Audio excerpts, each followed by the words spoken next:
Hi అండి. ఈరోజు current affairs చూద్దాం. ఈరోజు మెయిన్ కరెంట్ అఫైర్స్ చూసుకుంటే ఫస్ట్ ఆర్టికల్ వచ్చేసి మనకి ఆర్ట్ ఆర్ఎస్‌కే. ఆర్ఎస్‌కేలు మనకు తెలుసు. రిజిస్ట్రేషన్ సేవా కేంద్రాల గురించి ఇవి. ఈ రిజిస్ట్రేషన్ సేవా కేంద్రాలు ఏమవుతున్నాయంటే ప్రైవేట్ పరం చేస్తున్నారనేటటువంటి టాక్ అయితే వస్తుందనమాట. అవేమీ లేవు అని సీఎం చంద్రబాబు నాయుడు గారైతే చెప్తున్నారు. ఆర్‌టీజీఎస్ రియల్ టైమ్ గవర్నెన్స్‌లో మనకి అందరు సీఎస్‌లతో ఈయన మెయిన్ సీఎస్‌తో సమావేశమయ్యి ఇవన్నీ చెప్తున్నారు. కాబట్టి సచివాలయం తీరు అనేటటువంటిది బాగుండాలి. అన్ని శాఖల పనితీరు బాగుండాలనేసి అందరు హెడ్ ఆఫ్ ద డిపార్ట్మెంట్స్‌కైతే ఈయన ఆదేశాలు జారీ చేశారు. ఆ కోవలో దీనికి మనం చూసుకోవాలి. అలాగే ప్రోగ్రామ్ దీపం కింద మనకి సంవత్సరానికి 3 సిలిండర్‌లైతే ఉచితంగా ఇస్తున్నాం కదా! ఆ యొక్క అమలును కూడా ఒకసారి పర్యవేక్షించండి. ఎంతమంది అర్హులున్నారు, ఏంటి అనేటటువంటిది చెప్తున్నారనమాట. మనకి పథకాల మీద కూడా P4 అనేటటువంటి దాని మీద, అలాగే తల్లికి వందనం పేరు మీద మనకి 2 బిట్లయితే వచ్చాయన్నమాట కిందటిసారి. అలాగే ఈసారి దీపం కూడా చూసుకోవాలి. తర్వాత వచ్చే ఆర్టికల్ మనకేంటంటే ప్రధానమంత్రి ఫసల్ బీమా యోజన. ప్రధానమంత్రి ఫసల్ బీమా యోజన. అయితే ఎవరైతే రైతులు పంటలు వేసుకుంటారో వాళ్ళకి ప్రస్తుత పరిస్థితిలో ఎల్‌నినో ఎఫెక్ట్ ఉంది కదా! కాబట్టి వాళ్ళకి ఈ నెల 31 వరకైతే గడువైతే ఉంది. ఆ తేదీలోపు ఏంటంటే రైతులు ఎవరైతే ఉన్నారో వాళ్ళు ప్రధానమంత్రి ఫసల్ బీమా యోజన యాప్ డౌన్‌లోడ్ చేసుకొని అందులోను మనకి మీరు ప్రీమియం చెల్లించినట్లయితే మీ పంటకి అనేటటువంటిది బీమా రక్షణ ఉంటుంది అని చెప్తున్నారు. దాన్ని మనకి ఆన్‌లైన్ పోర్టల్‌లో అయినా చేసుకోవచ్చు. లేదా మనకి ఏవైనా మీ సేవా కేంద్రాలు గానీ, సర్వీసెస్ సెంటర్‌లో గానీ ఎక్కడైనా మనకి ప్రీమియం చెల్లించి మీరు పంటకు రక్షణ అయితే పొందొచ్చని చెప్తున్నారనమాట ఇక్కడ. అయితే గరిష్టంగా మనకు చూసుకుంటే ఒక్కొక్క పంటకి కందికైతే ఎకరాకి రూ. 36 కట్టాలి. జొన్నకైతే రూ. 38 కట్టాలి. ఎక్కువగా మనకేంటంటే మన ఆంధ్రప్రదేశ్ వాళ్ళు ఎక్కువ రైతులు మనకి వరి, గోధుమ ఇవి పండిస్తారు కాబట్టి గరిష్టంగా చూసుకుంటే మనకు కనిష్టంగా 76, గరిష్టంగా 860 మన వరికైతే. ఇక్కడ మనం చూసుకోవాలి. ఓకేనండి. ఇక్కడ మనం ఆ ఎగ్జామ్ పాయింట్ ఆఫ్ వ్యూలో ప్రధానమంత్రి ఫసల్ బీమా యోజన ఇది మనం చూసుకోవాలి. దేనికి సంబంధించింది? ఏ యాప్ ఇది? అని మనం చూసుకుంటే సరిపోతుందనమాట. ఇది దేనికంటే ఎవరైతే రైతులు పంటలు పండిస్తారో వాళ్ళకి బీమా చెల్లింపునకు ఇది ఒక ఆన్‌లైన్ ప్లాట్‌ఫార్మ్. అలాగే ఇది రైతులకి బీమా సదుపాయం అనేటటువంటిది కల్పిస్తుందనమాట. అది మనకి ఇంపార్టెంట్ ఇక్కడనమాట. అలాగే మనకి నెక్స్ట్ ఆర్టికల్ వచ్చేసి డెంగ్యూ గురించి. ప్రధానంగా డెంగ్యూ అనేటటువంటిది మనకి ఒక వైరస్. ఇది మనకి ఫ్లావీ వైరస్. ఫ్లావీ వైరస్ ద్వారా మనకిది వ్యాప్తి చెందుతుందనమాట. అయితే దాని పేరిది ఫ్లావీ వైరస్. ఇది మనకి ఆ ఆడ ఎడిస్ దోమ వల్ల కుట్టడం వల్ల మనకొస్తుంది. ఈజిప్ట్ రకానికి చెందినటువంటిదనమాట. ఆడ ఎడిస్ ఈజిప్ట్ దోమ.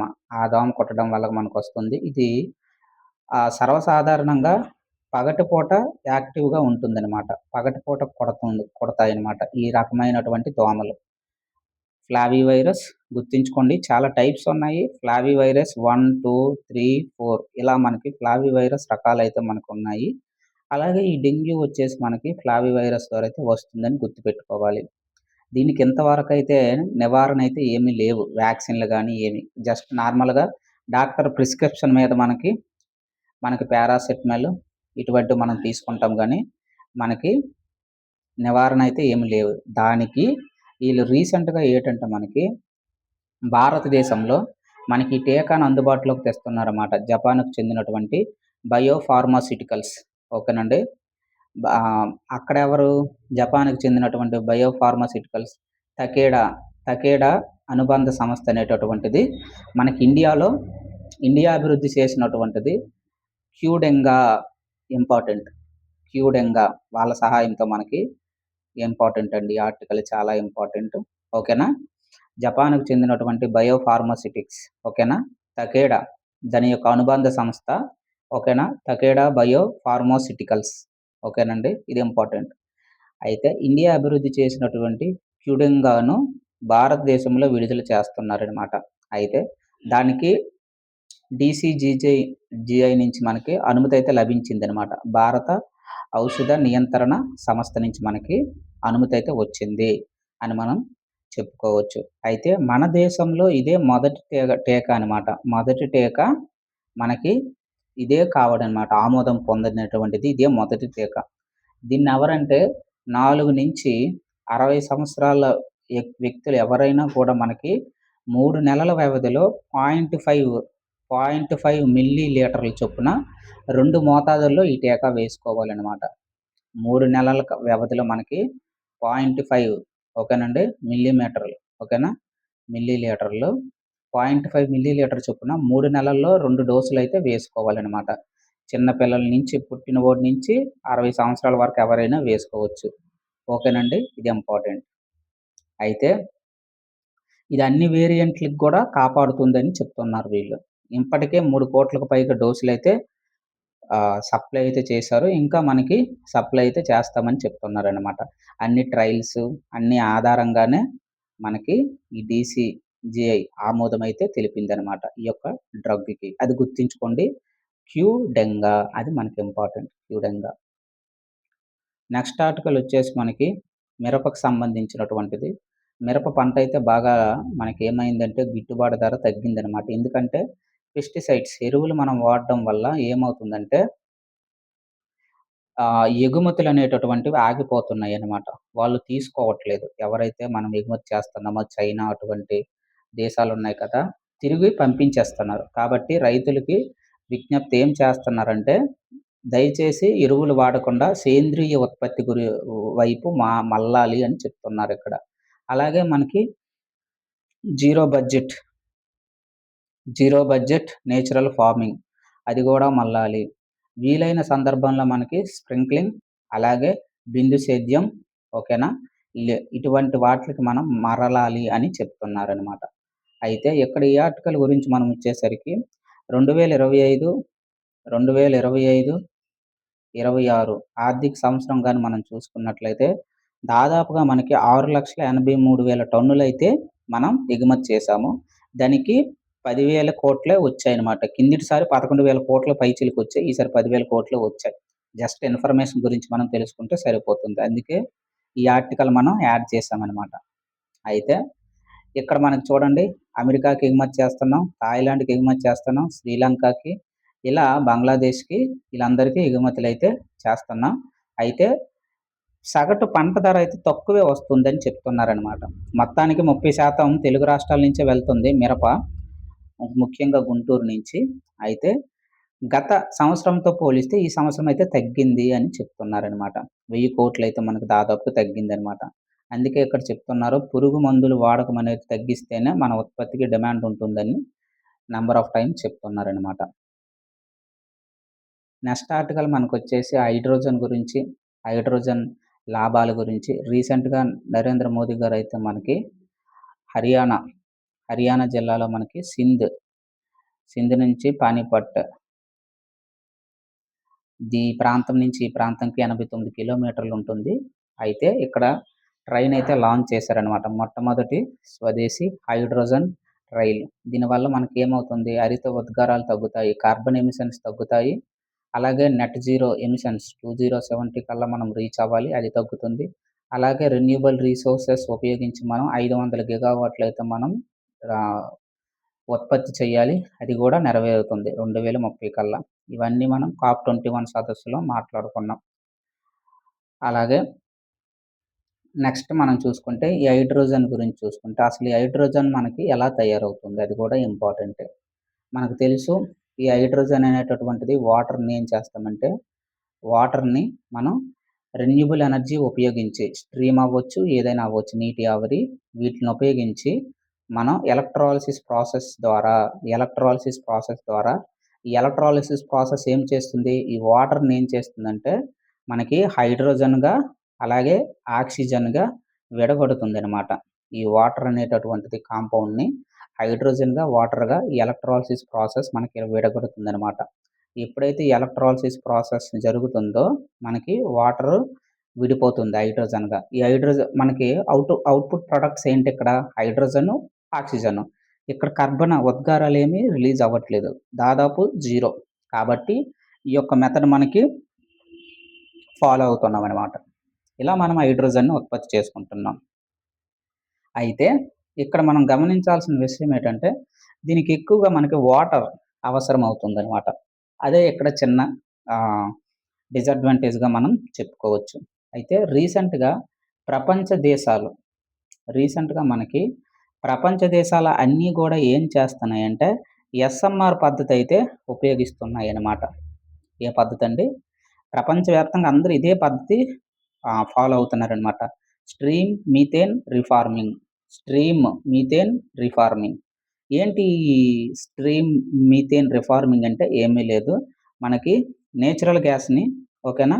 నీటి ఆవిరిని ఎన్‌జీ నేచురల్ గ్యాస్‌ని, నీటి ఆవిరిని మనం ఏం చేస్తామంటే, ఈ రెండిటిని రసాయనిక చర్య జరిపిస్తారనమాట. నే నేచురల్ గ్యాస్ అంటే సహజ వాయువు. సహజ వాయువుని, నీటి ఆవిరిని ఈ రెండిటిని మనకేం చేస్తామంటే రసాయనిక చర్యకి గురి చేస్తామనమాట. ఎప్పుడైతే రసాయనిక చర్య చెందిస్తామో హైడ్రోజన్ ఉత్పత్తి అవుతుంది. అయితే ఈ పద్ధతి తక్కువ ఖర్చుతో మనకు చాలా తక్కువ లిమిటెడ్ ఖర్చయితే అవుతుంది. కానీ ఇక్కడేంటంటే మనకి కార్బన్ డయాక్సైడ్ అనేటటువంటిది విడుదలవుతుంది. ఇక్కడేమవుతుంది? కార్బన్ డయాక్సైడ్ అనేటటువంటిది విడుదలవుతుంది. అందుకే దీన్ని మనం గ్రే హైడ్రోజన్ అని అంటామనమాట. దీన్ని మనం గ్రే హైడ్రోజన్ అంటాం. ఎందుకు? కార్బన్ డయాక్సైడ్ రిలీజ్ అవుతుంది. ఇది మనకి ఎన్విరాన్మెంట్ ఎకో ఫ్రెండ్లీ కాదు. అయినా ఇదే అందరూ ఫాలో అవుతున్నారన్నమాట. SMR process stream methane reforming అని అంటాం. అయితే దానికి మరి కొంచెంగా అప్డేటెడ్ టెక్నాలజీతో ఏం చేశారంటే వీళ్ళు బ్లూ హైడ్రోజన్‌కి వెళ్లారన్నమాట. ఏంటి? Blue hydrogen. హైడ్రోజన్ టైప్స్ అన్నమాట ఇది. బ్లూ హైడ్రోజన్‌కి మన వాళ్ళు వెళ్లారన్నమాట. మన వాళ్ళంటే ప్రపంచవ్యాప్తంగా అలాగలాగ అప్డేట్స్ తీసుకుంటున్నారనమాట. ఎలా తగ్గించాలని. మన గ్రే హైడ్రోజన్ చూసాము. ఈ గ్రే హైడ్రోజన్ ఏమైంది? కార్బన్ డయాక్సైడ్ మనకొస్తుంది. కాబట్టి ఇది అంతగా ఉపయోగం కాదు. ఈ బ్లూ హైడ్రోజన్‌లో ఏం చేస్తారంటే సేమ్ ఎస్ఎంఆర్ ప్రాజెక్టే స్ట్రీమ్ మీథేన్ రీఫార్మింగే. ఇందులో ఏం చేస్తామంటే అవుట్‌పుట్ కార్బన్ డయాక్సైడ్ వస్తది కదా! ఈ కార్బన్ డయాక్సైడ్ మనం ఏం చేస్తామంటే స్టోర్ చేసుకుంటాం. ఎక్కడో ఓ దగ్గర. ఏదైతే మనం విడుదల చేస్తామో ఈ కార్బన్ డయాక్సైడ్‌ని ఈ కార్బన్ క్యాప్సూల్స్‌ని చేసుకుంటామనమాట. ఏదో ఒక విధంగా సాంకేతికతను ఉపయోగించి ఈ కార్బన్ ఒక దగ్గర క్యాప్చర్ చేసి, అయితే పరిశ్రమలకు వాడడము, లేదా భూమిలో పాతిపెట్టడము చెయ్యాలి. ఏదైతే ఎమిషన్స్ వస్తుందో దాన్ని మనం ఒక దానికి చూపించాలనమాట. వాతావరణంలో అయితే ఉండకూడదు. కార్బన్ డయాక్సైడ్ మన టార్గెట్ అది. వాతావరణంలో ఉండకూడదు. అది మన టార్గెట్. ఇలా డిఫరెంట్‌గా ఉన్నాయన్నమాట. మొత్తానికి గ్రీన్ హైడ్రోజనే బెటర్ అని మనకి ఈ ప్రాసెస్‌కైతే వెళ్తున్నామనమాట. ఈజీగా మనకి ఎలక్ట్రాలిసిస్ ప్రాసెస్ ద్వారా హైడ్రోజన్, వాటరు విడిపోతాయి. తద్వారా మనకు ఆక్సిజన్ ఉపయోగపడుతుంది. హైడ్రోజన్ మనం ఉపయోగించుకుంటున్నాం. అయితే ఇందులో ఉన్న సవాళ్ళేటంటే, ఈ యొక్క హైడ్రోజన్ రిలీజ్ అవుతదా? బానే ఉంది. మరి దీన్ని మనం స్టోర్ చేయాలి కదా! ఈ స్టోర్ చేయాలంటే ఎక్కడో ఉత్పత్తి చేస్తున్నాము. ఆ ఉత్పత్తి చేసింది ఈ ట్రైన్స్ దగ్గరికి తీసుకురావాలి. అయితే ఇప్పుడైతే మనం టెక్నాలజీ ఏం చేసామంటే ఇన్‌బిల్ట్‌గా ఒక ప్లాంటే పెట్టుకున్నాం. ఈ హైడ్రోజన్ ట్రైన్‌లోనే మొదటి 2 బోగీలు దానికి సంబంధించినవే. ఈ 2 బోగీలేటంటే ఒకటి హైడ్రోజన్ ప్లాంట్ ఉంటుంది. ఇంకోటి సెల్ ఉంటుంది. హైడ్రోజన్ సెల్ ఉంటుంది. ఇక్కడేమవుతుందంటే హైడ్రోజన్ ప్లాంట్ గాలిలో ఉండే ఆక్సిజన్‌ని ఇది తీసుకొని మనకి చర్య చెంది మనకి హైడ్రోజన్ ఉత్పత్తి అవుతుందనమాట. ఏదైతే హైడ్రోజన్ ఉత్పత్తి అవుతుందో దాన్ని మనం ఇక్కడ స్టోర్ చేసుకొని సెల్స్ నుంచి ఈ ట్రైన్స్‌ని రన్ చేసుకుంటాం. అది వేరే పద్ధతి. అయితే ఇది ప్రస్తుతానికైతే బెటర్‌గా మనం ఈ హైడ్రోజన్‌ని మనం ఉపయోగించుకోవాలి.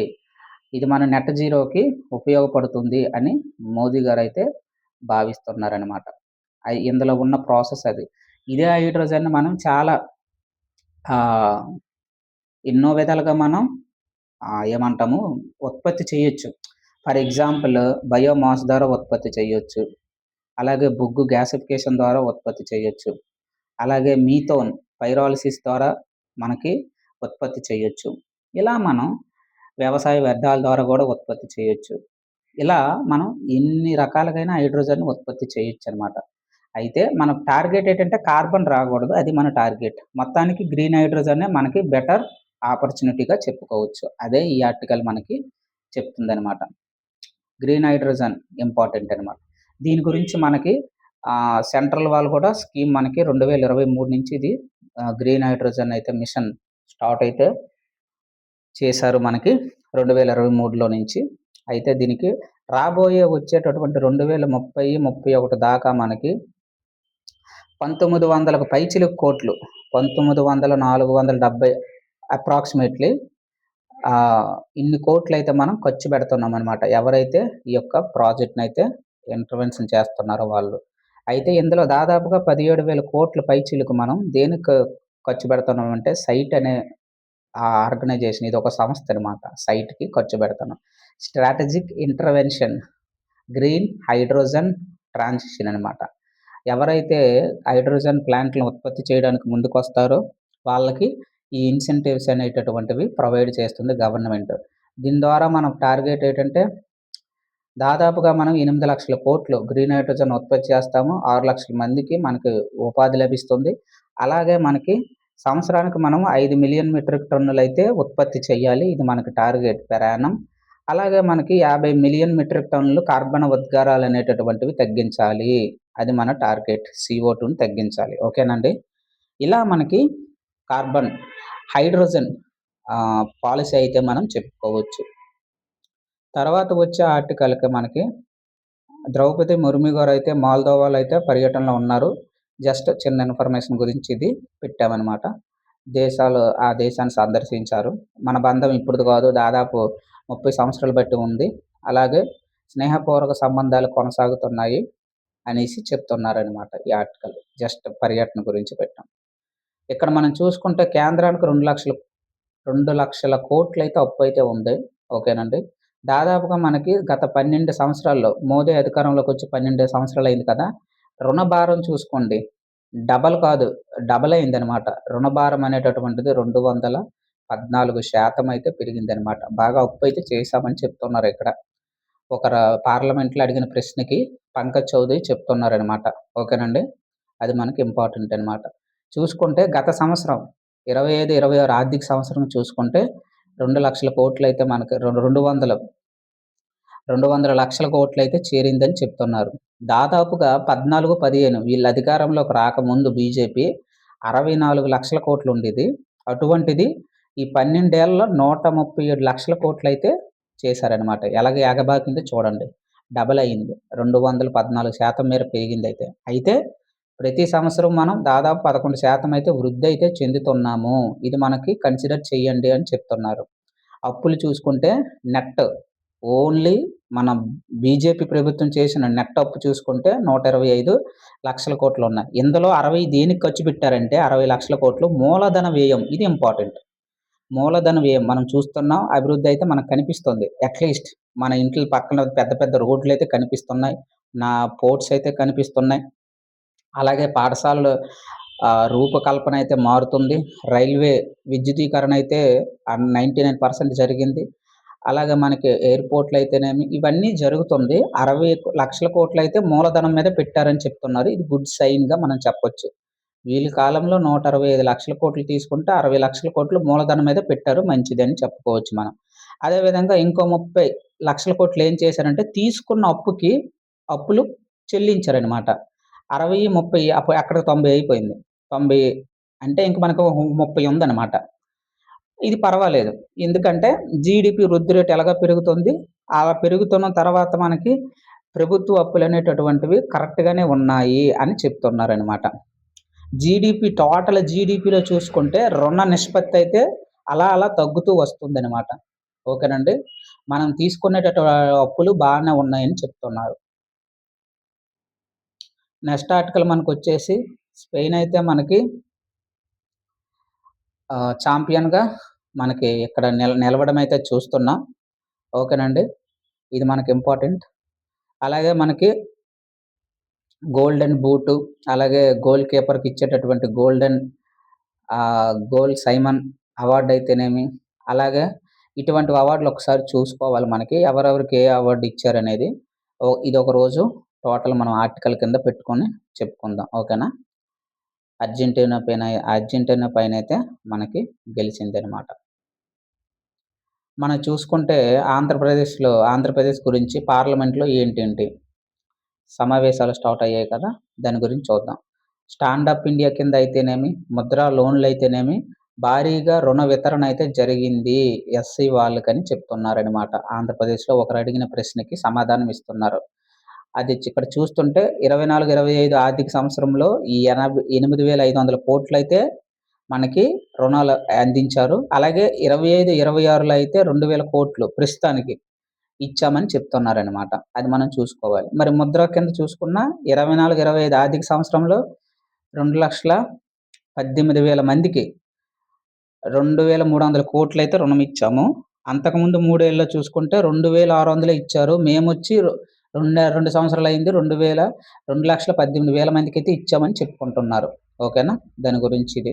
మన నిరుద్యోగత రేటయితే 4.2% అయితే ఉంది అని చెప్తున్నారనమాట. ఓకేనండి. అలాగే జల వివాదాలకి కమిటీ వేసుకోవాలి. 262 ప్రకారం మనకు ఆర్టికల్ ప్రకారం అంతర్రాష్ట్ర కమిటీలు ఏర్పాటు చేసుకోవాలని చెప్తున్నారు. అలాగే ఐటీఐలో చేరిన వారి సంఖ్య అయితే తగ్గిందని చెప్తున్నారు. ఇది అంతగా మనకు అవసరం లేదు. ఇది గుర్తుంచుకుంటే సరిపోతుంది. ఏపీలో నిరుద్యోగత రేటు 4.2% అయితే ఉందని చెప్తున్నారు. నెక్స్ట్ మనకొచ్చేసి ఎల్‌నినో గురించి మనం చూసుకుంటే ఇది మనకు పసిఫిక్ మహాసముద్రం. ఓకేనా? ఇది మనకి అమెరికా. ఇది మనకి సౌత్ అమెరికా. ఇది మనకి ఆస్ట్రేలియా. చూసుకుంటే ఈ 2 ప్రాంతాల మధ్యలో మనకేముంటుంది? ఈ 2 ప్రాంతాల మధ్యన పసిఫిక్ మహాసముద్రం అనేటటువంటిది ఉంటుంది. ఇదిగో ఇక్కడ ఉంది కదా! ఇది పసిఫిక్ మహాసముద్రం ఇదంతా. అయితే నార్మల్ డేస్‌లో ఏమవుతుందంటే మనకి ఇది మనకు సౌత్ కదా! South America. ఇవతల మనకు ఆస్ట్రేలియా ఉందనుకోండి. ఇదిగో ఇది. ఇవతల మనకు ఆస్ట్రేలియా ఉందనుకోండి. నార్మల్ డేస్‌లో ఏమవుతుందంటే ఇక్కడ హై ప్రెషర్ ఉంటుంది. ఓకేనా? ఎక్కువ పీడనం ఉంటుంది. గాలి ఎప్పుడు గూడా హై ప్రెషర్ నుంచి ఇలా మనకు ట్రాన్స్‌ఫర్మ్ అవుతుంది. ఎక్కడికి? ఆస్ట్రేలియా మీదకెళ్తుంది. దీని మీదకి. ఈ ఆస్ట్రేలియా మీదకెళ్తుంది. ఇక్కడి నుంచి గాలి ఇలా ఇటువైపు వెళ్తుందనమాట. ఓకేనా? ఈ లో ప్రెషర్ ఇక్కడుంటుంది. ఆస్ట్రేలియా దగ్గర లో ప్రెషర్ ఉంటుంది. మనకి సౌత్ అమెరికా దగ్గర హై ప్రెషర్ ఉంటుంది. మనకు తెలుసు pressure is inversely proportional to temperature. పీడనం ఎక్కువుందంటే టెంపరేచర్ తక్కువుంటుంది. టెంపరేచర్ ఎక్కువుందంటే పీడనం తక్కువుంటుందని అర్థం. మనం ఇక్కడ ఏం చెప్పుకున్నాము? సౌత్ అమెరికా దగ్గర హై ప్రెషర్ అనేటటువంటిది ఉంటుంది. ఆస్ట్రేలియా దగ్గర లో ప్రెషర్ అనేటటువంటిది ఉంటుంది. లో ప్రెషర్ అంటే అర్థం ఏంటి? ఈ వాటర్ అంతా ఇలాగ ఈ గాలికి ఇటొచ్చేస్తది. ఈ వేడి వాటర్ అంతా ఇటొచ్చేస్తది. తూర్పుకి. ఎక్కడ తూర్పు? ఆస్ట్రేలియా తూర్పు భాగంలో వచ్చి చేరుతుందనమాట ఇక్కడికి. ఈ ప్రాంతానికొచ్చి చేరుతుంది. ఆటోమేటిక్‌గా అక్కడ వాటర్ వేడెక్కుతుంది. ఎప్పుడైతే వేడెక్కిందో అది పైకి వెళ్తుంది. పైకి వెళ్ళిందంటే నీటి ఆవిరి పైకి వెళ్ళి మేఘాల రూపంలో వర్షం పడుతుంది. ఓకేనండి. అంటే తక్కువ పీడనం ఉన్నప్పుడు వర్షాలు పడడానికి అవకాశం ఉంటుంది. అల్పపీడనం ఇప్పుడు మనం చూస్తున్నాం కదా! గత కొన్ని రోజులుగా బంగాళాఖాతంలో అల్పపీడన ద్రోణి కొనసాగుతుంది అని వార్తల్లో వస్తుంది. అల్పపీడన ద్రోణి కొనసాగుతుందంటే దాని అర్థం ఏంటి? వర్షాలు పడడానికి అవకాశం ఉందని అర్థం. లో ప్రెషర్ ఉంటేనే వర్షాలు పడతాయి. అది నార్మల్ కేస్. ఓకేనా? అయితే ఇప్పుడు ఇదే సినారియో కంటిన్యూ చేయాలి. ఇక్కడ ఏటుంది? సౌత్ అమెరికా ఉందని చెప్పుకున్నాం. ఇక్కడ మనకి ఆస్ట్రేలియా ఉందని చెప్పుకున్నాం. మరి కొంచెం దీని పక్కకెళ్తే ఇక్కడ మనకి మడగాస్కర్ ఉంటుంది. ఇది మనకి ఆఫ్రికా ఖండం ఉంటుంది. మ్యాప్‌లో చూసుకుంటే ఇది ఆఫ్రికా ఖండం. ఓకేనండి. ఇది ఆఫ్రికా. ఈ రెండిటికి మధ్యన ఇక్కడ మనకి భారతదేశం ఇండియా ఉంటుంది. ఇది మన మ్యాప్. ఇప్పుడు ఇక్కడ సౌత్ అమెరికా దగ్గర హై ప్రెషర్ ఉంది. ఆస్ట్రేలియా దగ్గర లో ప్రెషర్ ఉంది. మళ్ళీ మడగాస్కర్ దగ్గర హై ప్రెషర్ ఉంటుంది. అలాగే ఇండియా దగ్గర లో ప్రెషర్ ఉంటుంది. హెచ్‌పి, ఎల్‌పి, హెచ్‌పి, ఎల్‌పి ఇలా 4. మనకి ఎల్‌పి ఉంది కదా! ఇండియా దగ్గర ఎల్‌పి ఉందంటే వర్షాలు పడతాయి. నార్మల్ కేస్‌లో. అదే ఎల్‌నినో కేస్‌లో ఏమవుతాయి? ఈ విండ్ ఈ విండ్స్ ఏమవుతాయంటే ఈ ట్రేడ్ విండ్స్ సౌత్ అమెరికా వైపు వెళ్ళిపోతాయన్నమాట. ఇటు మరి రావు అటెళ్ళిపోతాయి. ఈ గాలులన్నీ ఏమవుతాయంటే ఇలా ఇటెళ్ళిపోతాయి మొత్తం గూడా. ఇటు నుంచి ఇలా ఇటెళ్ళిపోతాయన్నమాట. ఇక్కడే ఉండిపోతుంది. మరి ఇంకెటు ఎళ్ళదనమాట. సౌత్ అమెరికా దగ్గర ఉండిపోతుంది. ఇక్కడ వేడి ఫార్మ్ అవుతుంది. ఎప్పుడైతే ఇక్కడ నీరు వేడెక్కిందో పైకెళ్తుంది. ఇక్కడ వర్షాలు పడతాయి. అంటే అక్కడ ఏమవుతుంది ఇక్కడ లో ప్రెషర్ ఇక్కడ ఫార్మ్ అయ్యింది. ఇక్కడ హెచ్‌పి అయ్యింది. మడగాస్కర్ దగ్గర మనకి ఎల్‌పి ఉంది.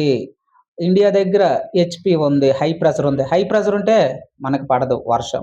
ఎందుకంటే హై ప్రెషర్ ఉందంటే దాని అర్థమేంటి? తక్కువ ఉష్ణోగ్రత ఉందని. ప్రెషర్ ఎక్కువ ఉందంటే ఇండియాకి ఇండియా ప్రాంతం దగ్గర ఇలా మనకు రావాలి యాక్చువల్‌గా ఇవి. ఇక్కడ ఏమవుతుందంటే తక్కువ ప్రెషరు మనకెప్పుడు గూడా తక్కువ ప్రెషర్ ఉంటేనే వర్షాలు పడతాయి. హై ప్రెషర్ ఇక్కడ ఉంది. హై ప్రెషర్ ఉందంటే దాని అర్థమేంటి? తక్కువ ఉష్ణోగ్రత ఉందని అర్థం. తక్కువ ఉష్ణోగ్రత ఉందంటే అర్థమేంటి? అక్కడ ఉష్ణం లేదు. అంటే వాటర్ హీట్ ఎక్కదు. హీట్ ఎక్కకపోతే ఇక్కడ ఉండేటటువంటి వాటరు ఆ నీటి ఆవిరిగా మారదు. వర్షాలు పడవు. అందుకే మనకి ఎల్‌పీ ఉండాలి. లో ప్రెషర్ ఉంటే వర్షాలు పడతాయి. ఈ ఎల్‌నినో కేసులు ఏమవుతాయి? ఇవన్నీ మారిపోయాయి. మనకి ఎల్‌పీ రావాల్సింది హెచ్‌పీ వచ్చింది. హై ప్రెషర్ వచ్చింది. అదనమాట.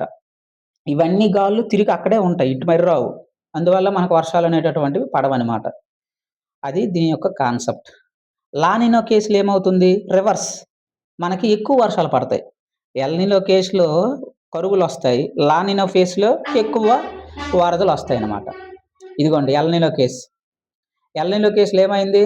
మనకి వర్షాలన్నీ ఇక్కడే ఉండిపోయాయి. సౌత్ అమెరికా దగ్గరే ఉండిపోతాయన్నమాట. మనకు మరి పడవు. ఈ గాలులన్నీ ఇటెళ్ళిపోయినాయి. ఇటు సైడ్ ఎళ్ళిపోతున్నాయి.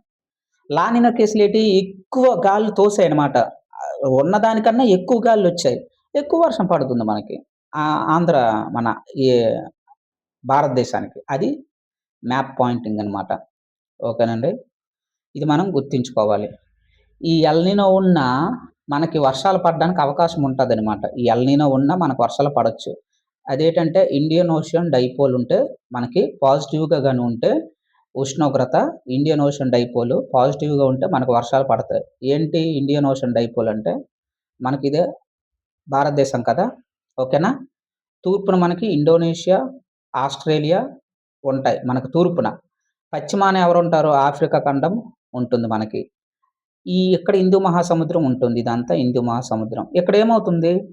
ఎప్పుడైతే ఇక్కడ హీట్ ఎక్కిందో, ఇక్కడ వాతావరణం అనేటటువంటిది హీట్ ఎక్కిందనుకోండి. ఓకేనా? ఈ రెండిటి మధ్య డిఫరెన్స్. ఏ రెండిటి మధ్య డిఫరెన్స్? ఇవతల పశ్చిమ పశ్చిమ సముద్రముకి, తూర్పు సముద్రముకి మధ్యన ఉష్ణోగ్రత అనేటటువంటిది పాజిటివ్‌గా ఉండాలి. ఈ 2 ఉష్ణోగ్రతలు పాజిటివ్‌గా ఉండాలనమాట డిఫరెన్స్. పశ్చిమాన అరేబియా సముద్రము, తూర్పున హిందూ మహాసముద్రం. మీరిలా మాట్లాడుకుంటే, ఈ హిందూ మహాసముద్రం తూర్పున, హిందూ మహాసముద్రం పశ్చిమాన. ఈ రెండిటి మధ్య డిఫరెన్స్ ఉష్ణోగ్రతలు పాజిటివ్‌గా ఉండాలి. ఉదాహరణకి పశ్చిమాన మనకి 40 ఉందనుకోండి. తూర్పున ఈ హిందూ మహాసముద్రంలో మనకి 30 ఉందనుకోండి. డిఫరెన్స్ 10 ఉంది. పాజిటివ్‌లో ఉంది. అంటే వర్షాలు పడతాయి. ఎందుకు? ఎందుకంటే, ఎందుకంటే ఇక్కడ హీట్ ఎక్కువవుతుంది. ఎప్పుడైతే హీట్ ఎక్కువైందో ఇక్కడుండే వాటర్ ఏమవుతుంది? పైకెళ్తుంది. వర్షాలు పడతాయి. ఇదే గాని తక్కువుందనుకోండి. హీట్ తక్కువుందనుకో అంటే దాని అర్థం ఏంటి? ఉష్ణం లేదు. ఉష్ణం లేకపోతే ఏమవుతుంది? మనకు మరి వర్షాలు పడవు. వర్షాలన్నీ ఆస్ట్రేలియాకెళ్ళిపోతాయి. ఈళ్ళకి ఇక్కడ ఆస్ట్రేలియా ఉంది కదా! ఇండోనేషియా, ఆస్ట్రేలియా ఈళ్ళకెళ్ళిపోతాయన్నమాట. మన దగ్గర వేడుండాలి. ఎప్పుడైనా గుర్తుంచుకోవాలన్నమాట. ఉష్ణోగ్రత ఎక్కువుండాలి. అప్పుడే వర్షాలు పడతాయి. ఈ ఓషియన్‌లో. అందుకే దీన్నేమన్నామంటే ఇండియన్ ఓషన్ డైపోల్ అన్నాం. హిందూ మహాసముద్రం మీద ఆధారపడి గూడా మనకి ఈ గాలులు బాగా పనిచేస్తాయన్నమాట. కొంచెం ఎల్‌నినో మనకి వీక్ అయితే సరిపోతుంది. ఫుల్లుగా సూపర్ ఎల్‌నినో వచ్చేస్తే మనం ఏం చేయలేం గానీ, ఆ మాత్రం గాలులొస్తే సరిపోతాయి. ఇదిగోండి అదే ఇది. నెక్స్ట్ ఇక్కడ మనకిచ్చాడు. హిందూ మహాసముద్రంలో ద్వి-ధ్రువ పరిశీలన. ఇక్కడ చెప్పాను కదా! మన భారతదేశం ఇది. ఇక్కడ ఇది హిందూ మహాసముద్రం. హిందూ మహాసముద్రం రెడ్ జోన్‌లో చూపిస్తున్నాడు. అంటే హీట్ ఎక్కింది. హీట్ ఎక్కితే వర్షాలు పడతాయి. అదే ఇక్కడ హీట్ ఎక్కకుండా గాలులు ఇటు ఎళ్ళిపోయినాయనుకో, ఇదిగోండి ఇక్కడ ఆస్ట్రేలియా ఉంది, ఇండోనేషియా ఉంది. ఈట్లికి వర్షాలు పడతాయి. మనకు మరి పడవు. అదే ఇక్కడ టాపిక్ అన్నమాట. అంత మాత్రాన ఎల్‌నినో వీక్ అయితే ఓకే. వీక్ గాని అవ్వకపోయినా మనకు వర్షాలకు అవకాశం ఉందని ఈ యొక్క ఐఓడీ ద్వారా గత 50 సంవత్సరాల డేటా అబ్జర్వ్ చేస్తే మనకు తెలుస్తుందనమాట. చెప్తున్నారు. నెక్స్ట్ రాష్ట్రానికి భారీగా పర్యాటకులైతే పెరిగారని చెప్తున్నారు. ఓకేనా? 25లో చూసుకుంటే 24తో పోలిస్తే 25లో 28 కోట్ల మందైతే వచ్చారు. వాళ్ళ నుంచి మనకి 35 కోట్లొచ్చిందని చెప్తున్నారు. ఇది అంతగా అవసరం లేదులెండి. జీఎస్టీలు కూడా పెరిగాయి. కిందటి నెల చూసాం 3000 కోట్లయితే పైచిలుకొచ్చాయని చూసాము. దాని గురించి ఇక్కడ టోటల్‌గా ఇచ్చాడు. ఓకేనా? భారీ పరిశ్రమల పార్కులు ఇది ఇంపార్టెంట్. భవ్య. భవ్య అంటే మనకి ఇంపార్టెంట్ అండి. ఇది ఒక మంచి ప్రోగ్రామ్. రీసెంట్‌గా క్యాబినెట్ ఆమోదించింది మనకిది. Recent programme. Bharat Audyogik Vikas Yojana important. Bharat Audyogik Vikas Yojana. ఏంటి ఈ పథకం ద్వారా అంటే, దాదాపు మనకేంటంటే 100 పార్కులైతే ఏర్పాటు చేస్తారు. పారిశ్రామిక పార్కులు. దానిలోన మనకి ఏపీకి సంబంధించి మనం ఒక 20 పార్కులు మొదటి దశలో ఏదంటే 20 పార్కులైతే ఆమోదానికి కేంద్రం అడుగుతుంది. మనం గూడా ఎక్కువ పెట్టిద్దాం. ఒక 10 పార్కులు మన నుంచి అనేసి ఆంధ్రప్రదేశ్ అయితే ప్రతిపాదనలు ఏర్పాటు చేస్తుందనమాట. మనకు తెలుసు మనకి 3 కారిడార్‌లున్నాయి. విశాఖ, చెన్నై, చెన్నై, బెంగుళూరు, హైదరాబాద్, బెంగుళూరు. ఈ 3 కారిడార్‌లో 3 నోడ్స్ అయితే మనం అభివృద్ధి చేస్తున్నాం. విశాఖ, చెన్నైలో అయితే కొప్పర్తి, అలాగే చెన్నై, బెంగుళూరు అయితే క్రిస్ సిటీ, హైదరాబాద్, బెంగుళూరు అయితే వరవకల్లు. ఈ 3 నోడులతో పాటు మరికొన్ని ఒక 10-15, 10-15 అయితే సెంట్రల్‌కి పంపిస్తనమాట. పంపిస్తే ఆమోదించేస్తదేంటి? ఆమోదించదు. ఒకటో రెండో ఇస్తే ఇస్తది లేకపోతే లేదు. అందులోను మనకి ఒక 500-1000 ఎకరాలైతే ప్రతిపాదనలైతే మనం రెడీ చేశాము.